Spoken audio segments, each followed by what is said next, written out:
Everyone welcome to mini vlog. ఇంకా Suman birthday దగ్గరలోనే ఉందన్నమాట. ఏదన్నా డ్రెస్ తీపిద్దాం అనుకున్నాను, బట్ ఈ మధ్య రెగ్యులర్గా మ్యాచెస్ ఆడుతున్నాడు సరే అని బ్యాట్ తీపిచ్చేసాను.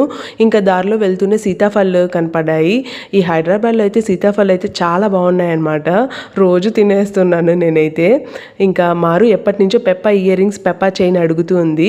ఇయర్ రింగ్స్ అయితే చాలా చిన్నగా ఉన్నాయి. ఇంకా సర్లే, ఇంకా రెండు వద్దంటే ఫీల్ అయిపోతుందని చెప్పేసి పెప్పా చైన్ ఒకటి తీపిచ్చాను. ఇంకా ఇయర్ రింగ్స్ మాత్రం ఇట్లా బటర్ఫ్లై తీసుకుంది. ఇంకా డైలీ బటర్ఫ్లై ఇయర్ రింగ్స్ పెట్టుకుంటుంది స్కూల్కి వెళ్ళేటప్పుడు. అదైతే 18 క్యారెట్స్ది తీసుకున్నాను. ఇంకా నేనైతే నల్లపూసల కోసం వచ్చాను, బట్ నల్లపూసలది లేదన్నారు. ఇయర్ రింగ్స్ అయితే ఆ నల్లపూసలకి సూట్ అవుతుందని చెప్పేసి ఇవి సెలెక్ట్ చేశాను. ఇంకా నల్లపూసలు 5 days తర్వాత వస్తాయని చెప్పారు. అది డైమండ్స్లోనే తీసుకున్నాను. ఇయర్ రింగ్స్ ప్లస్ నల్లపూసలు చాలా చిన్నవి అనమాట. మారు జ్యువెలరీ అలాగే నా డైమండ్ ఇయర్ రింగ్స్ చూసారు కదా. Next video